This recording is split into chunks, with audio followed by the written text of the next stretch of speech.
Buenos días, chicos. En la clase de hoy procederemos a explicar el legado funerario y sus pervivencias hoy en día. Para adentrarnos en este mundo, desarrollaremos el tema a través de los siguientes apartados: la muerte en Roma, el funus y, por último, los tipos de funus.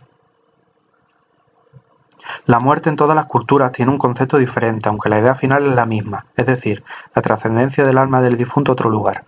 Básicamente se trataba de pasar de una determinada situación a otra diferente, se pasaba de la realidad de los vivos a una realidad desconocida. Para el transcurso de ese mundo de sombras, desconocido, era necesaria una serie de rituales por parte de los vivos para facilitar al difunto dicho paso. De esta manera, existían unos complejos rituales para evitar una existencia angustiosa en el más allá. Para ilustrar este inicio del tema, he querido utilizar esta imagen que representa el memento mori, que es una frase latina que significa «recuerda que morirás». Tiene su origen cuando un general desfilaba victorioso por las calles de Roma. Tras él, un siervo se encargaba de recordarle las limitaciones de la naturaleza humana, con el fin de impedir que incurriese en la soberbia y pretendiese, a la manera de un dios, usar su poder ignorando la ley y la costumbre.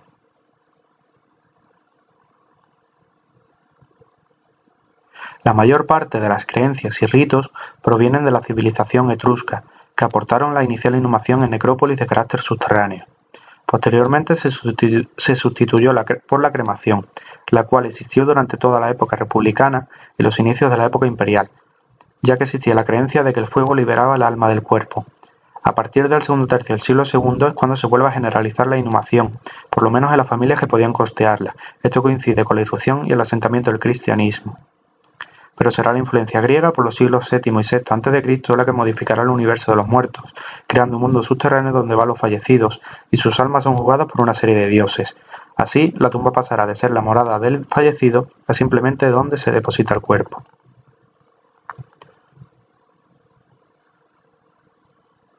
Los romanos asociaban la muerte con la contaminación material y espiritual, y por ello los entierros se realizaban de noche y fuera de las ciudades, que era donde se encontraban las necrópolis, que eran también objetos de ostentación para el visitante que veía esos monumentos.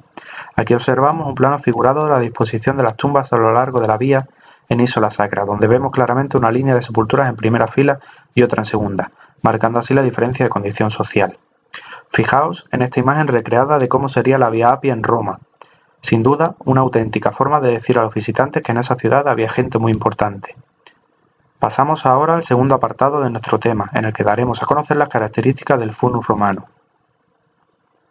El funus era el conjunto de rituales funerarios llevados a cabo por los romanos, que culminaban con el sepelio, por cremación o inhumación. Estos rituales eran de elevada importancia, ya que solo si estos eran llevados a cabo de la manera adecuada, quedaba asegurado el correcto tránsito hacia el más allá. Los ritos y ceremonias del funus y las conmemoraciones periódicas buscaban por un lado mantener la memoria del fallecido y por otro asegurarle la inmortalidad. En el mismo momento de la muerte, un familiar acogía con un beso el último suspiro del agonizante, iniciándose a continuación la lamentación fúnebre, durante la cual el difunto era llamado por su nombre varias veces. Tras esto, las plañideras se levantaban por lo sucedido. Se lavaba y perfumaba el cadáver, al cual se le añadían una serie de ungüentos que permitiesen la conservación del cuerpo, ya que el velatorio solía durar varios días. Por el contrario, los más pobres solían ser enterrados el mismo día. Una vez perfumado el cadáver, se le adornaba la cabeza con una corona, sobre todo si había sido una persona virtuosa, y se introducía una moneda en la boca para pagar al barquero. Al mismo tiempo, se le vestía con ropajes propios de la condición social y era puesto con los pies mirando hacia la puerta en un lecho sobre un catafalco alrededor del cual se disponían flores y antorchas. Una vez concluido el velatorio, el cadáver era trasladado al lugar de su última deposición, ya fuera cremado o inhumano. Aquí vemos varias láminas ilustrativas del proceso del ritual: lavado y aplicación de ungüentos, la colocación del fallecido en el lectus funebris o lecho mortuorio y, por último, la ornamentación con flores. Pasamos ahora a la pompa funebris. Hasta los tiempos republicanos, el traslado del cadáver hasta la necrópolis solía realizarse de noche, con el objetivo de que el cuerpo no fuese visto por los sacerdotes y magistrados. El féretrum era portado por los familiares, los amigos más cercanos e incluso esclavos. En el caso de las clases sociales más elevadas, la preparación del cuerpo para su posición y los preparativos para el funeral eran generalmente confiados a empresas profesionales de pompa fúnebre. Los más pobres eran conducidos por los vespiliones a la cremación o inhumación sobre un féretro de poco coste. La cremación solía ser efectuada por los justores, mientras que la excavación de la fosa correspondía a los fosores. En esta imagen se recrea la pomposidad del desfile sepulcral. Vemos de derecha a izquierda a los músicos que abrían el cortejo, seguidos de las plañideras, que eran mujeres contratadas para que lamentaran la muerte del fallecido. Los bailarines y mimos que llevaban las máscaras mortuorias de los antepasados de la familia, los líctores y faces, el lecho mortuorio y por último los familiares. Pasamos ahora a los llamados colegios funeraticias. A finales de la era republicana y desde mediados del siglo I después de Cristo, son legalmente autorizadas por el emperador Claudio las asociaciones capaces de proporcionar a sus miembros, generalmente individuos de escasos recursos económicos, exequias y sepulturas adecuadas.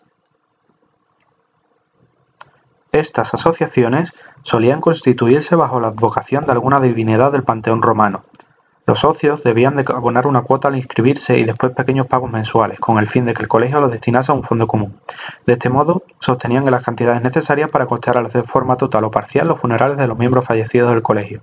Como se puede entender, esto tiene su cooperación actual en los seguros de fallecimiento de empresas como Santa Lucía y más antiguamente cuando, por ejemplo, venía siempre a casa de la abuela un señor para cobrar los muertos.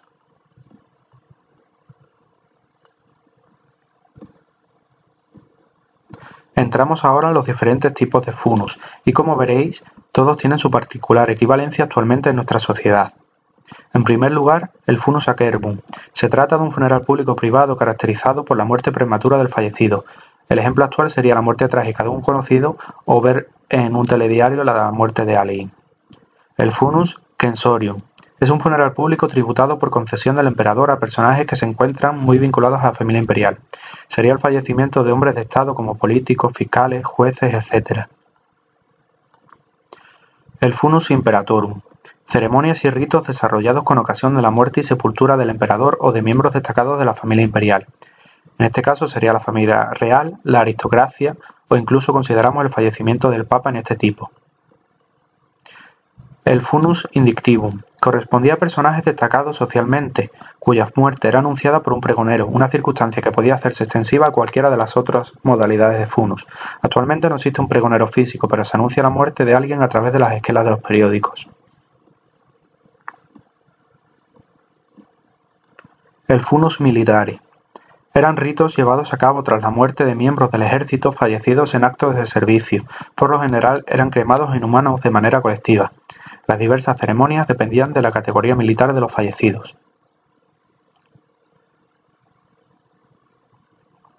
El funus publicum. Ceremonias y ritos en ocasiones de extraordinaria riqueza que se celebraban en honor de determinados difuntos que durante su vida habían realizado una serie de acciones que merecían ser reconocidas tras su muerte. Los gastos de estas ceremonias eran asumidos por el erario público o por la familia del fallecido. Y por último el funus translaticum. Eran ritos y ceremonias fúnebres que acompañaban las exequias de los ciudadanos privados de medios económicos. Por último, explicar en qué consiste la laudatio funebris. Si el fallecido había desempeñado trabajos de beneficio de la ciudad, su funeral contaba con pasaje prioritario con la exposición por parte de un familiar próximo de su laudatio funebris al paso del cortejo por el foro, o bien a las cercanías de la propia tumba. Actualmente, cuando alguien ha fallecido, durante la misa que se celebra por su alma o si no hay misa, siempre hay alguna persona o personas que dicen unas palabras de recuerdo hacia el fallecido. Como habéis podido observar, esta lección ha terminado, así que no me queda otra cosa que decir que hasta la próxima.